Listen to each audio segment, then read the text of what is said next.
Learning how to be movie stars. All right, that's a cool. It's a cool.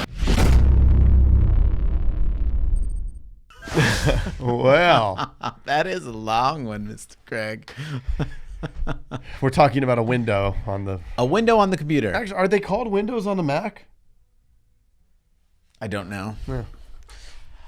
So we're actually recording this on a Friday. And what is Friday? Friday by day. Friday by day. Friday by day. By day. We love Fridays because it is Friday, hopefully.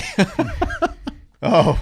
Friday by day. At the time of you listening to this, it may not be Friday. It might not. But know that it's Friday right now. And what we like to do Friday mornings, it's exciting. I mean, let's be honest. Our staff is probably excited about the weekend and all this stuff. So what? It's good. They're not looking forward to Monday? Right.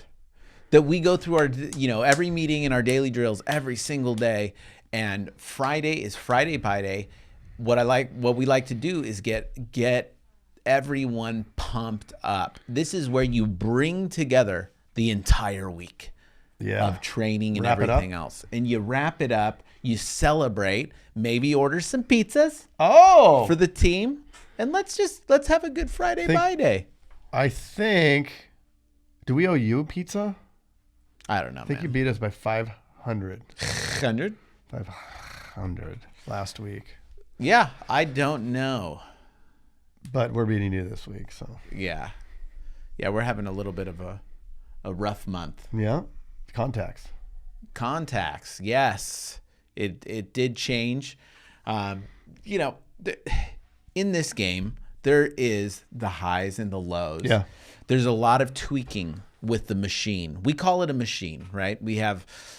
It's the ultimate TeleFunnel, we call it. And it's, it starts with a bunch of internet leads, going through telemarketers, hitting our team at the sales agent level, and then pulling them into the agency. Once they're into the agency, they get onboarded. And as Craig hits them 3 times, we hit them a few times on that onboarding process, and we try to cross-sell them and everything else. But we have this TeleFunnel process that we follow. And once everything's set up in place, the cool thing is that you might have ups and downs, but when everything is consistent in that funnel, then when you do hit a dip, it's very easy to diagnose. Because you know what's really hard to figure out? When you're not able to diagnose. When you're doing a new thing every week, and then all of a sudden you have a great week, but you don't know which thing it is that you did. Is it the thing you did this week, last week, or the week before? Most of the time, it's attributed to what you did this week. But let's be honest, as we've matured at this, and Craig's matured more than I have. Oh, have I? Oh, you're the most mature. Well, aged, not matured. Like a cheese. Yes, like a fine cheese. But then you attribute it to what you did this week instead of maybe what it was 3 weeks ago. As we've matured, we've realized that usually whatever happens today, it takes about 2 to 3 weeks to start seeing results from it. Yeah. Well, and as you do it, as that repetition is there, it gets easier, right? It gets, or not easier to do, but easier to diagnose. 100%. So let's say I know you would never do this, but let's say your car broke and it was your alternator. That's a part in your car. Okay. And then you had to replace it. Now you could go, let's just bear with me here. So you're you fix that thing yourself. How long does it take the first time to fix it? Uh-huh. I mean, for me, probably a few days. Right. And then the second time, be a little easier, right? Hopefully. Right. And then each time thereafter, easier. But to your analogy, like doing a different whole marketing method each time, it doesn't get any easier because you're replacing the gas tank this time, and that takes forever to learn and then get good at. And so you're always doing all of these different things. don't know why I use the car parts analogy, but No, I'm picking up what you're laying down, Mr. Craig. are you? I'm putting it down there, and you're picking You're it up. putting it down, and I'm picking it up, Yeah. and I'll carry that. Yeah, thanks. Appreciate that. So it is tricky when you're always changing. And I used to do that, and I stuck with this way of doing it only because I love the visual into the metrics. And that's really what it is. So even when you have the down months, you do have the metrics. You know it can only be, there's a possibility it's these, 5 things or whatever. Once you go into those 5 things, then there's only a few different ways to diagnose that one or two things that might be off. And it's pretty easy to go back on track. Yeah, there's never, so in your case, right, we know it's contacts. Right. Right. And mine got in the middle of the month, it got a little wonky because the lead broker that we were using was piling in some, when you're not paying attention, the lead companies will sneak in They are sneaky. They will sneak in some crap and it's not that necessarily one lead is better than the other, but if you can't make contact because it's just bad data, like it's old or the number's disconnected, then it's no good. Right. Well, they're flipping switches on their end too. Yeah. So there's all kinds of variables going on, and you know what?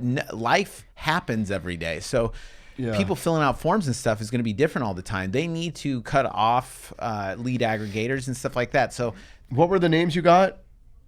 Oh, there was one. No, there was a lot of good ones. Ripe. First name Ripe, last name Mango. I'm guessing that wasn't a real one. And then, of course, Mr. Butt Wait. Nice. B-U-T-T Wait. Last name Wait. W-A-I-T. But I like how they did that there. But wait. But not one T, Right. 2 T's. Well, why not? Right. Yeah. And then one was ASDFGH, Oh, which is obviously just the middle rows of the keyboard. ASDFGH. Why no JKL? That's a great question. And semicolon. I'll ask them. Okay. Well, their number's not real, probably. No. I think that was a series of consecutive numbers. But that helped. Like when you saw those names, you're like, uh-oh, we got some garbage in here. And then it was confirmed by the low contact rate. Yeah. So everything really falls in line. There's never a question mark. And that's why I love it. There may be frustration, right? Because it's like, dang, I'm spending the same amount today as I did last week, but we only wrote 8,500 instead of 12,500, whatever, right? So there's big swings. Totally. Yeah. Where do we start with this? I just know that we said coffee talk. Coffee talk, and then we just went for it. Yeah. So yeah, check out that data. The funnel. Yeah, the TeleFunnel. The TeleFunnel. Because there's many ways to market, right? Yep. And trust me, in the 470 years that I've been an agent, I've tried everything.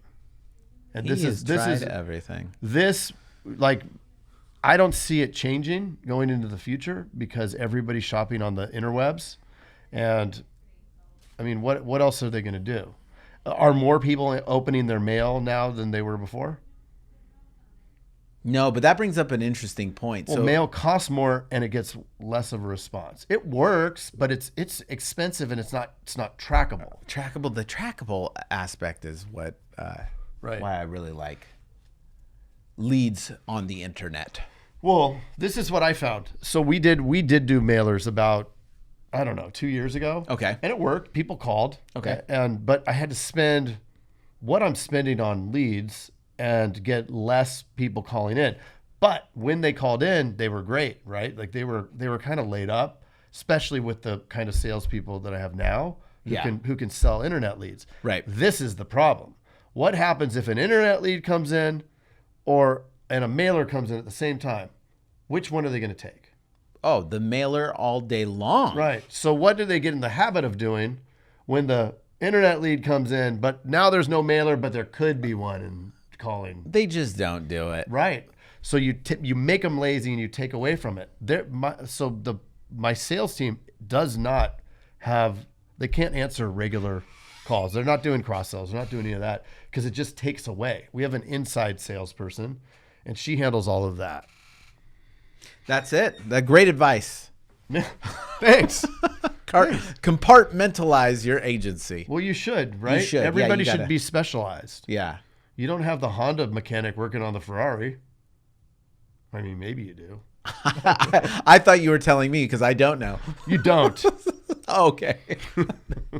Thank you. You just learned, or at least I did, that you don't have a Honda dude working on a Ferrari. And that's Coffee talk. coffee talk. Thanks for listening. And I hope you did your homework. Oh, yeah. I hope you did too. Or the teacher's going to give you a punishment. Yep. Bad feedback.